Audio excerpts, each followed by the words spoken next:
Hey guys, my name is Andrea Hightower. I'm 18 years old and I'm from Oxford, Mississippi. I'll be attending the University of Mississippi in the fall and I look forward to it. And not only that, just to tell you a little bit about myself. I love to travel. Mostly I travel for my Beauty with a Purpose platform, just to educate and advocate and listen and lead, and I'll get more onto that subject in a little bit.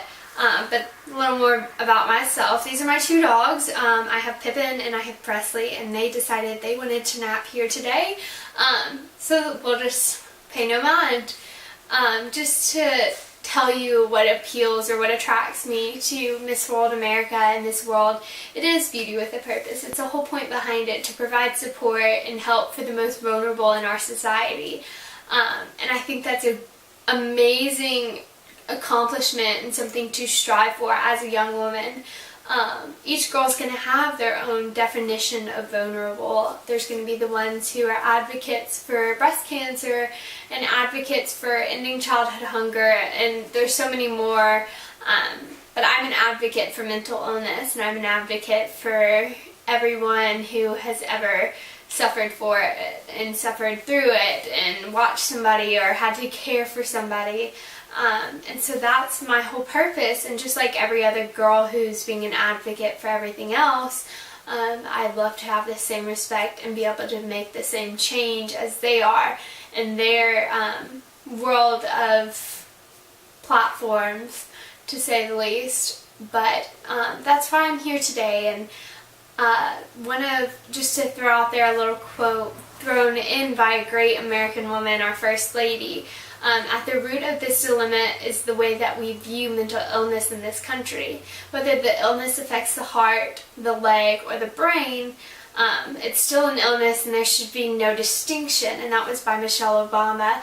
And I completely agree with that quote, and I agree on what she's saying without a doubt.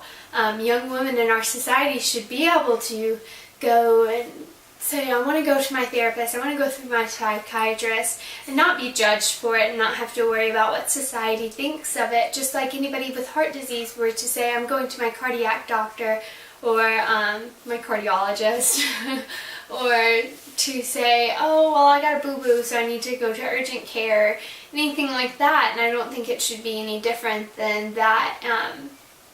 And I guess we don't realize how many people it affects. 1 in 5 children between the ages of 13 to 18 will suffer from it.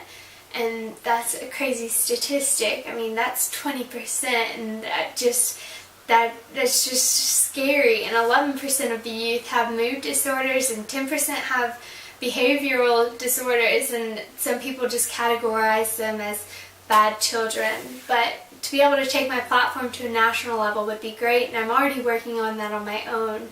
I've worked with National Alliance of Mental Illness, just going around and talking with them and talking at their different conferences, and I got to go to Mental Health America's national conference last year, and educate people on the programs that they have, and educate them on the websites that they have, that they can go and just take quizzes to see maybe I should go to the doctor or maybe I shouldn't, to be an advocate for those who don't want to speak, and to listen to the ones that do. Not only that, to lead everyone in the group and show them that we can make a difference, and we can get funding, and we can teach kids at a young age that they're loved and that it's nothing wrong with them. It's just something as having the flu. But thank you, everybody.